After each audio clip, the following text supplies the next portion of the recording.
Kalau yang tadi kepalanya benjol-benjol, doanya seperti apa? Doanya itu kan sebenarnya cara berpikir ya, gimana caranya? Saya ngerti, tapi mudah-mudahan teman-teman beriman ini ngerti ya. Jadi intinya bisa aja cara berpikirnya itu tidak cocok dengan apa yang harus dia lakukan, hanya itu aja. Saya nggak ngerti gimana ya caranya, tapi saya ngerti. Saya mau ngomong apa nggak ngerti. Karena saya beberapa punya temen itu begitu kayaknya, ngomong aja, kurang fokus gitu Pak Ustadz. Dia fokus di omongan, tapi di tindakan enggak. Ya dia sampai meninggalnya nggak punya anak. Ya gitu, jadi nggak. Ya memang saya hafal, dikasih tahu kamu nggak nih. Allah begitulah orangnya, namanya orang ya. Namanya orang, dia udah sholat ya begitu ya, sudahlah, nggak apa-apa, biarin aja ya.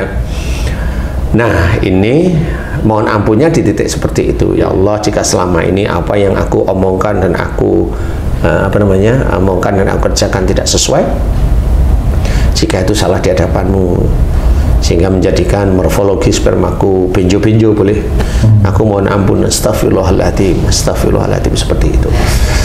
Dan harus belajar bicara itu harus fokus, tenang, santai, aplikatif istilahnya. Jadi jangan asal usul itu ya, jangan. Itu ada dua sudah. Kemudian ada yang spermanya jalannya pelan. Ini lebih gampang lagi, gerakannya pelan, kayak ular kenyang lah. Pelan terus melingkar. Kalau itu insya Allah yang punya sperma ini orangnya malas. Malas dalam hal apa, Ustaz? Malas saja, disuruh ini malas, suruh ini malas, suruh ini malas gitu. Nggak ada inisiatif gitu Pak Ustadz? Yalah, kecuali kalau disuruh baru jalan. Seperti itu. Nah ini kalau memang ada sedulur beriman yang sperma seperti itu, harus berubah. Karena orang Islam itu memang harusnya rajin, bukan malas. Makanya gerakan sperma juga malas. Mau menuju arah sel telur, malas saja dia. Saya maunya nikah. Loh, kan itu nafsumu, bukan spermamu. Nafsu maunya kan begitu ya. Kalau dipaksa gitu mengerjakan sesuatu tapi dikerjakan sambil ngomel, itu pengaruhnya terhadap spermanya gimana Pak Ustadz? Ya itu sperma jalannya nyasak-nyasak aja. Siksak ya. Awut-awutan yang gitu tuh. Nyasak-nyasak. Rajin karena dipaksa. Paksa terus ngomel. Gerendengan. Iya, gerendeng. Jadi itu malas. Jadi mohon ampunnya ya harus dengan malasnya kemudian berubah. Harus itu ya. Jadi mohon ampunnya jelas ya caranya. Oh iya ya, saya emang malas. Nanti istrinya tahu. Emang aku malas? Iya, kalau nggak disuruh nggak jalan nih. Nah, itu malas itu namanya. Ya, nggak punya inisiatif kan gitu ya.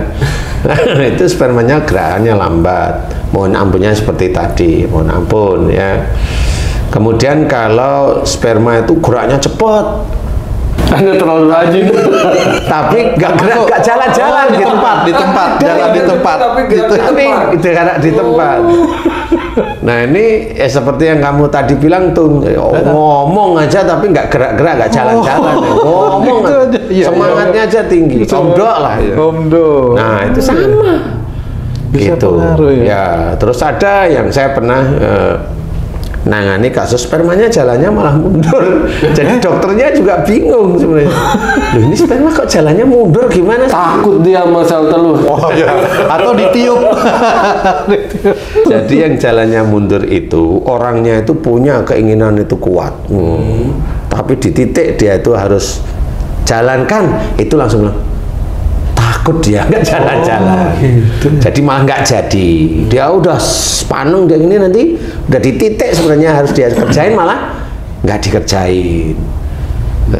Males, bukan males ya, agak down misalnya. Tapi nggak ada masalah sebenarnya, dia hanya ketakutan secara kejiwaan aja. Oh, kirain nggak menguntungkan. Bukan nggak menguntungkan, karena pada saat dia itu ngomong itu kesannya menguntungkan menurut dia, tapi sudah mau harusnya itu ketok palu untuk jalan dikerjain, dia malah enggak istilahnya, jadi ada khawatir, ada ini gitu. Dan itu dikerjakan nggak cuma sekali, berkali-kali kalau ada masalah seperti itu. Pesimisnya kuat walaupun dia diawali dengan optimis. Belum di titiknya langsung drop. Nah itu biasanya spermanya jalannya mundur. Bisa mundur. Iya, saya itu pernah nangani aja ketawa ke TV saya. Wah, emang bener Mas. Ada pasien seperti itu, Ustaz? Hah? Ada pasien. Ada. Beberapa kali ada spermanya mundur itu ya memang saya tanya sama istrinya ngomong sambil istrinya ketawa-ketawa. Betul Ustaz, Mas, suami saya begitu lah kan benar. Bisa tahu sih. Lah itu sperma itu cerminan kamu. Jadi yang dulunya saya tangani yang spermanya mundur, alhamdulillah maju dan alhamdulillah diizinkan oleh Allah Ta'ala punya anak seperti itu. Nah, kayak umpamanya bagi yang wanita nih, ada nih apa namanya itu PCS, apa namanya itu ya, PCS atau apa namanya itu. Jadi sel telur itu tidak normal dia berkembangnya. Jadi Setelah dibuahi, belum sebelum. Jadi diameternya itu nggak normal. Jadi kecil. Nah, itu biasanya si yang punya sel telur ini hubungannya dengan ibunya kurang komunikatif. Jadi walaupun kelihatan itu tapi hati tidak dekat. Biasanya seperti jadi ada kemarahan ditahan. Ini bukan kemarahan. Ini ada tidak suka dengan ibu. Tidak suka. Ini bukan marah ya. Tidak suka dia dengan ibunya. Tidak suka itu ya entah jauh, entah dia dekat tapi dia sebenarnya nggak suka. Nah, biasanya sel telurnya itu tidak berkembang dengan normal seperti itu. Nah, itu tidak berkembang, ada rasa tidak suka dengan ibunya seperti itu. Nah, kemudian kalau mamanya saluran sel telurnya menyempit mamanya, ada radang atau menyempit di situ, tuba falopinya menyempit, itu biasanya komunikasi dengan ibu itu selalu panas. Saluran tuba falopi, jadi saluran ke rahim, dari rahim ke ovarium, dari ovarium ke rahim itu ada saluran tuba falopi. Kalau itu menyempit atau ada radang, itu kalau berkomunikasi dengan ibunya kecenderungan emosi. Nah, caranya gimana nih? Kalau yang momennya tidak suka dengan ibunya itu kan hati dirubah. Mohon ampun kepada Allah Ta'ala jika selama ini beberapa tahun belakangan ini memang dia tidak suka dengan ibunya karena sesuatu, memang ada sesuatu pastilah. Sesuatunya itu disebutkan dalam berdoa. Iya, dia harus nyebutkan karena kan saya nggak tahu nih ya. Tapi kalau memang dia mau terbuka kan Spesifik ya. Iya, lebih spesifik. Jadi biarkan nanti Allah yang mendengar. Kemudian oh ini anak ini serius dia mau berubah ya sudah biarin Allah. Nanti yang membuka, yang membetulkan kan Allah. Kemudian kalau tuba falopi ya mohon kepada Allah Ta'ala, ya Allah jika selama ini komunikasiku dengan ibuku senantiasa penuh dengan emosi, ada amarah. Kalau ibuku bicara saya emosi, saya marah. Walaupun saya simpan, jika itu dosa, ampuni dosa-dosaku.